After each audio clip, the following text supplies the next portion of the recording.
আমি যখন কেরালার মানুষের সাথে, কেরালার এডুকেশন সিস্টেমের সাথে বাংলার এডুকেশন সিস্টেমটাকে আমি তুলনামূলকভাবে বোঝবার চেষ্টা করছিলাম, তখন বাহাউদ্দিন ওস্তাদ কলকাতার এক মিটিং থেকে আমাকে আমন্ত্রণ জানিয়ে কেরালায় যাওয়ার সুযোগ দিয়েছিলেন। সেদিনকার সেই ভাবনা একেবারেই একা একা পথ চলা, আর তিনি আমাকে প্রথম কেরালাতে যাওয়ার আহ্বান জানালেন। আমি গেলাম। শুরু হলো কেরালার সাথে পশ্চিমবঙ্গের সংখ্যালঘু মুসলিম সম্প্রদায়ের শিক্ষার এক নূতন সেতু বন্ধন। তো আজকের দিনে এই চরম মুহূর্তে আমি হযরত বাহাউদ্দিন নদভী সাহেব, তার জন্য আমার দোয়া, আমাদের সকলের দোয়া থাকবে।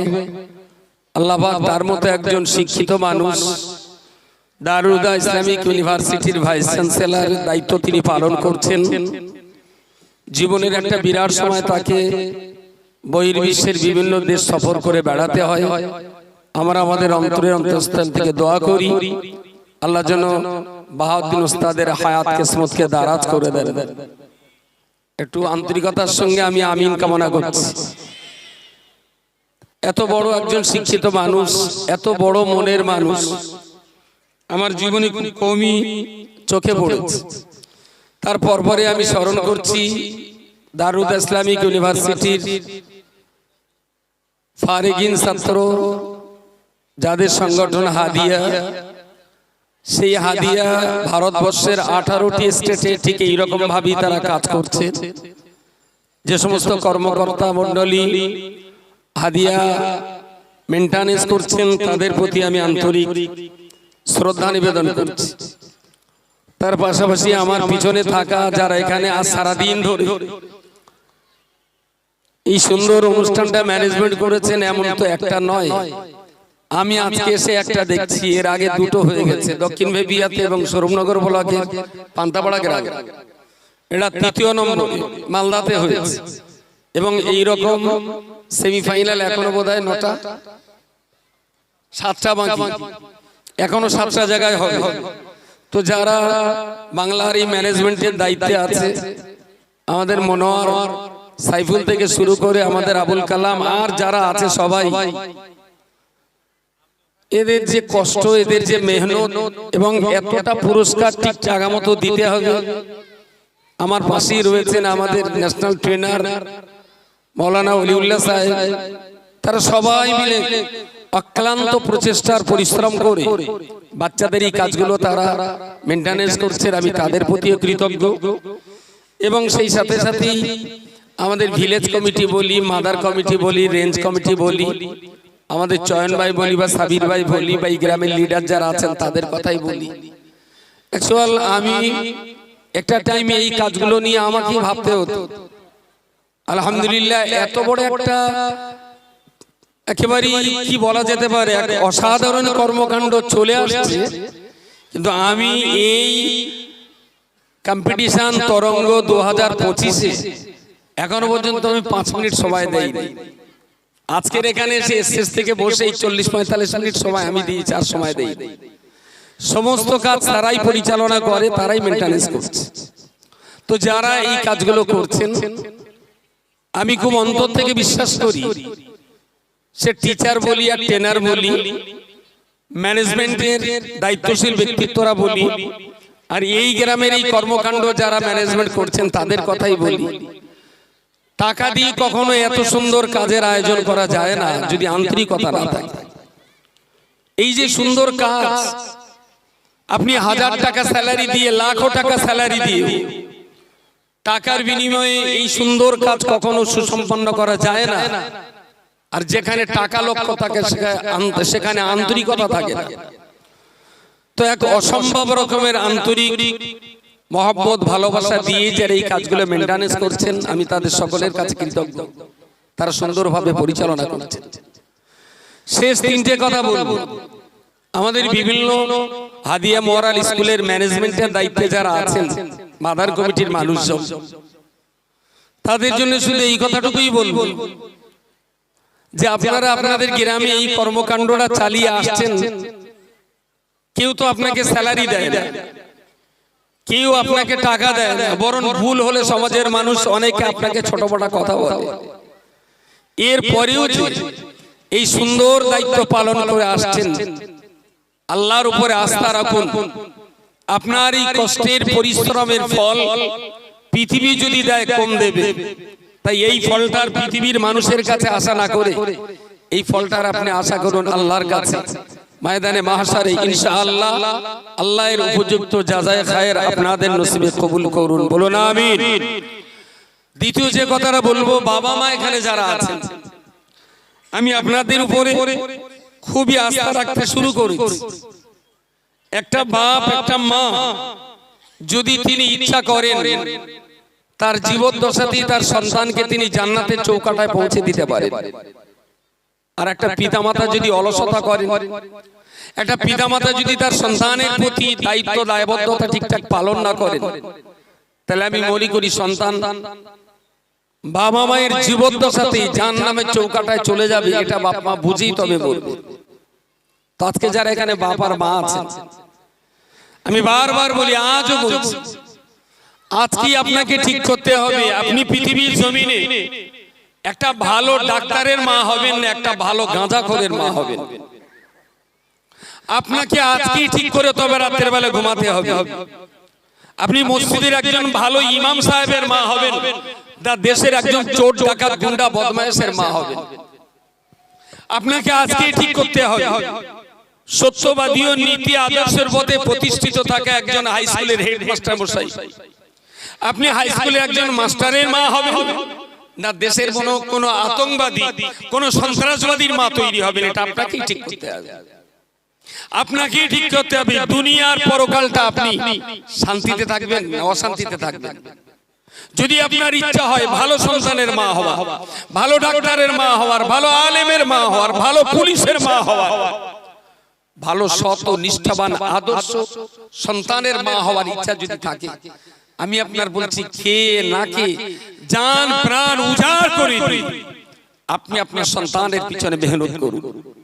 আপনার সন্তানের পিছনে যদি আপনি মেহনত করতে পারেন, an educated mother best than 100 school teacher। একটা মা তার সন্তান লালন পালন করার ক্ষেত্রে যে দায়িত্ব পালন করতে পারে 100 স্কুল শিক্ষক সেই দায়িত্ব পালন করতে পারে না। সুতরাং আপনি মা, আপনার চরণ ধুলিকে প্রণাম জানিয়ে বলছি, এই বাংলার প্রত্যেকটা মায়ের চরণ ধুলিকে আমি প্রণাম জানিয়ে বলছি, আপনি চেষ্টা করলে এই বাংলা সোনার বাংলায় পরিণত হবে। আপনি চেষ্টা করলে এই জাতি একদিন বাংলার নয় ভারতবর্ষের নেতৃত্ব দেওয়া শুরু করবে। আপনি যদি চেষ্টা করেন, আপনার চেষ্টার পরে এই ভারতবর্ষ বিশ্ব সভায় একদিন শ্রেষ্ঠ আসন আবার নিয়ে নেবে ইনশাআল্লাহ। আশা করি ব্যাপারটা আপনি খুব সহজে দেখবেন না, ব্যাপারটা খুব সহজভাবে নেবেন না। আমরা এটা কোনো ঠুনকো প্ল্যান পরিকল্পনা নিয়ে একদিন কিংবা এক সপ্তাহের প্ল্যান নিয়ে আমরা ময়দানে নামি। আমরা ময়দানে নেমেছি পাক্কা 30 বছরের প্ল্যান নিয়ে। পিছন দিক থেকে হাঁটি হাঁটি পা পড়ে 10টা বছর আমরা পেরিয়ে গেল। আমাদের সামনে সময় রয়েছে 20 বছর। যত দিন বাড়বে তত মেহনত বাড়বে, পরিশ্রম বাড়বে, খাটনি বাড়বে, জান প্রাণ উজাড় করে দিয়ে আপনার সন্তানকে জায়গায় পৌঁছে দেওয়ার জন্য আমরা আছি। আপনি 2 কদম এগিয়ে আসুন। আপনার সন্তান ফেলিওর হওয়ার সন্তান নয়, আপনার সন্তান ব্যর্থ হওয়ার সন্তান নয়, আপনার সন্তান হেরে যাওয়ার সন্তান নয়। সন্তান তখনই হারে ময়দানে লড়াই করার আগে। মা যখন হারে তারপরেই তার সন্তান হেরে যায়।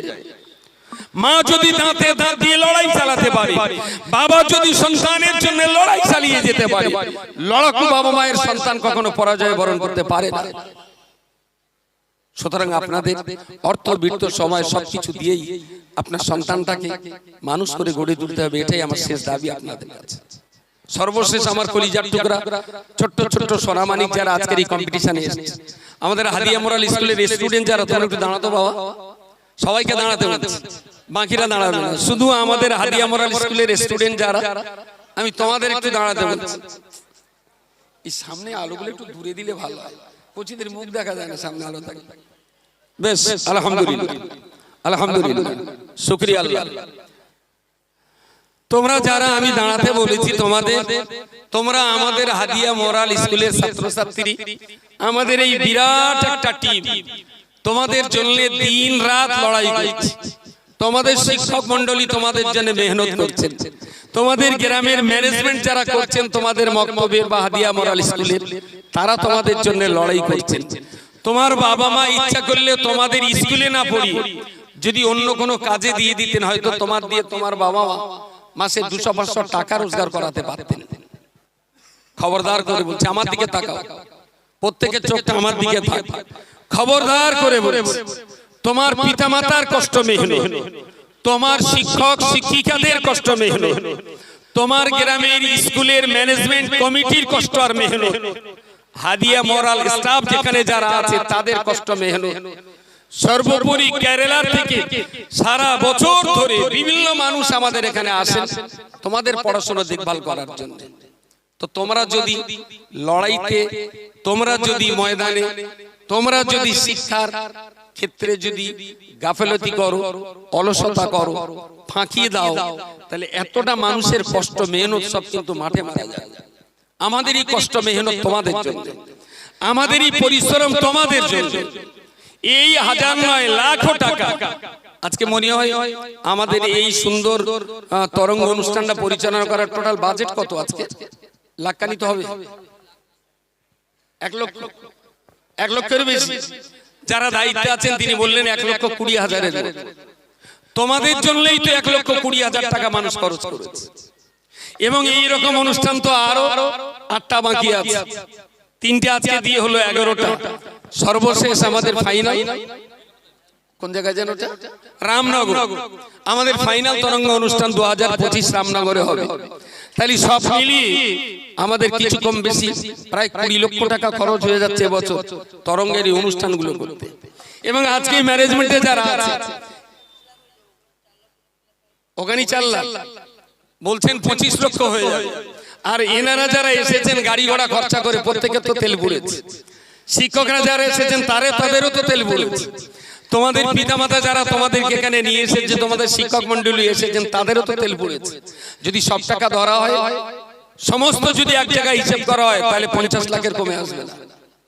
এই বিরাট অর্থ আমরা ব্যয় করছি শুধুমাত্র তোমাদেরকে দাঁড় করাবার জন্য, শুধুমাত্র তোমাদেরকে প্রতিষ্ঠিত করার জন্য। আরবিতে একটা ছোট্ট কথা আছে, আমি বলি, আমার সঙ্গে সবাই বলো তো। মানজাদ্দা, জোরে বলো, মানজাদ্দা ফাওয়াজাদা, মানজাদ্দা ফাওয়াজাদা, মানজাদ্দা ফাওয়াজাদা, মানজাদ্দা ফাওয়াজাদা। যারা চেষ্টা করে, যারা চেষ্টা করে তারা পারে, যারা চেষ্টা করে তারা পারে।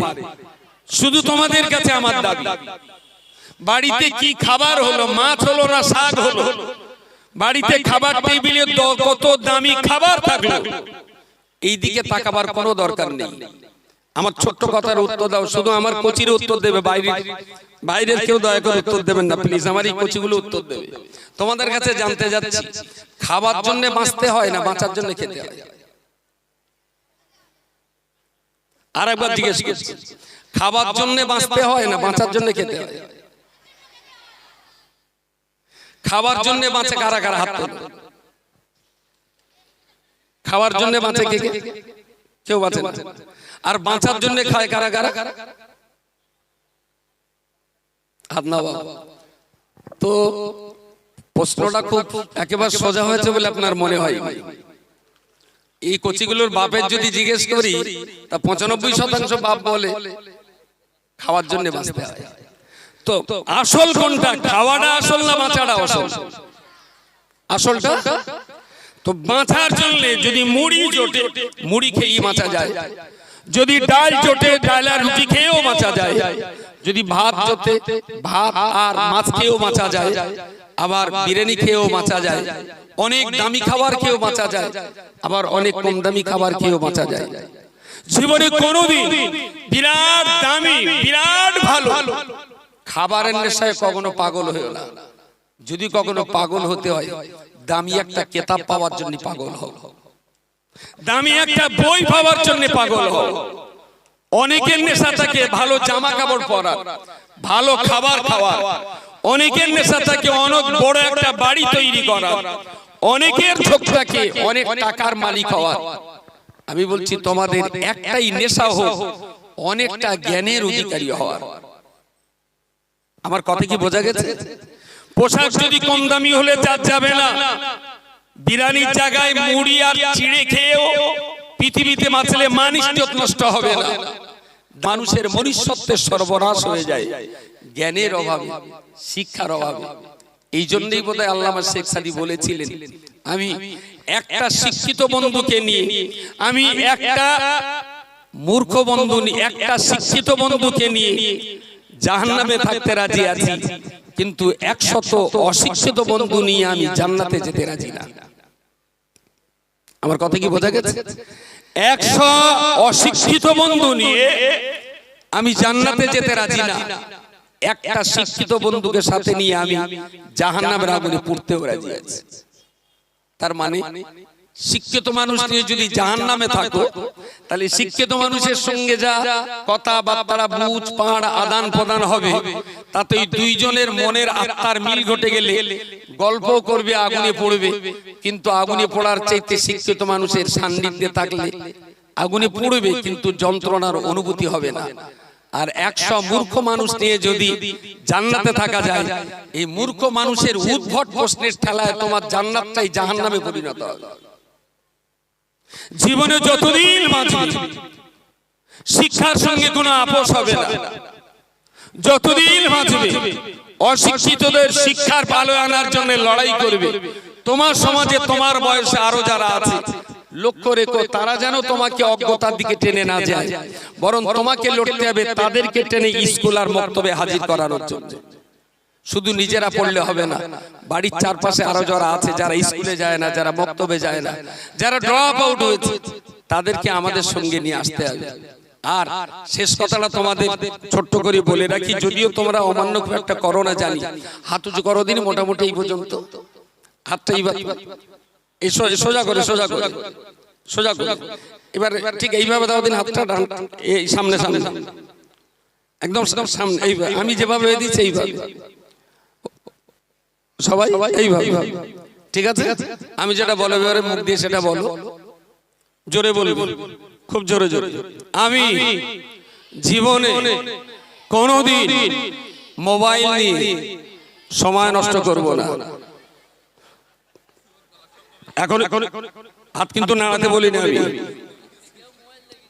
ফের বলছি, আবার বলো। আমি ভয়েসটা যেন ঠিক ভালো লাগছে না, ভয়েসটা ঠিক মনের মতো হচ্ছে না। আচ্ছা আচ্ছা ছেড়ে দাও, ছেড়ে দাও, একটু তাকবীর দাও তো, নারায়ে তাকবীর। আর কি জোর আছে গলায়? তারি সবটুকু উজাড় করে দিন, নারায়ে তাকবীর। বাঘপুকুর গ্রামের তরঙ্গ অনুষ্ঠান, বাঘপুকুর গ্রামের তরঙ্গ সেমিফাইনাল অনুষ্ঠান, নারায়ে তাকবীর। এই আওয়াজটা যত জোরে হাত ধরাই পারে, ওই আওয়াজটা যেন তত জোরে হয়। হাত সোজা, হাত সোজা, হাত সোজা। দেখুন আমাদের ছাত্র কেউ ফাঁকি দিচ্ছে কি? বলে আমি যতদিন বেঁচে থাকবো মোবাইল নিয়ে সময় অপচয় করব না, লেখাপড়ার ক্ষতি করে কোনোদিন মোবাইল চালাবো না। আমি মোবাইল বাদ দিয়ে কিতাব নিয়ে বেঁচে থাকা, বই নিয়ে বেঁচে থাকা, কাগজ কলম নিয়ে বেঁচে থাকা আমার জীবনে শ্রেষ্ঠ সাধনা বলে মনে করি। হাত লাগাও। মোবাইল মানুষের জীবনে চরম বিষণ্ণতা ডেকে আনে। মোবাইল ছাড়ো, লোক কুটুম আত্মীয় স্বজন সব ছেড়ে দাও। তোমার জীবনের একটাই আত্মীয়, সেটা তোমার কিতাব। তোমার জীবনে একটাই বন্ধু, সেটা তোমার কলম। এই নিয়ে সাধনা করো। তোমাদের বাবা মা তোমাদের সঙ্গে আছে, তোমার আত্মীয় স্বজন তোমাদের সঙ্গে আছে, হাদিয়া মোরাল টিম তোমাদের সঙ্গে আছে, টোটাল স্টাফ তোমাদের সঙ্গে আছে। আল্লাহ তোমাদের হায়াতে তৈয়বা এবং জ্ঞান নেওয়ার মতো স্মৃতি শক্তি, মুখস্থ শক্তি আর ধারণ ক্ষমতা, বুঝবার ক্ষমতা আল্লাহ বৃদ্ধি করে দিন। সবাই মিলে বলুন আল্লাহুম্মা আমিন। যত কোচি ছেলে বা মেয়ে আমাদের এই হাদিয়া মোরাল স্কুলে পড়াশোনা করে, তাদের জন্য আমাদের অন্তর নিংড়ানো দোয়া। আসমানি জিসমানি বালা মুসিবত থেকে আল্লাহ যেন আমার কোচিদেরকে হেফাজত করেন, বলুন আমিন। জিন্নাত ইনসানিয়াতে বিভিন্ন ধরনের ক্ষতি খাসারা থেকে আল্লাহ যেন ছাত্র ছাত্রীদেরকে হেফাজত করেন, বলুন আমিন। সর্বোপরি প্রাকৃতিক বিপর্যয় আর বিভিন্ন ধরনের রোগ যন্ত্রণার রোগ ব্যাধি থেকে আল্লাহ যেন সবাইকে সুস্থ রাখেন, আল্লাহুম্মা আমিন। ওয়া আখিরু দাওয়ানা আনিল হামদুলিল্লাহি রাব্বিল আলামিন। নারে তাকবীর। আরেকটু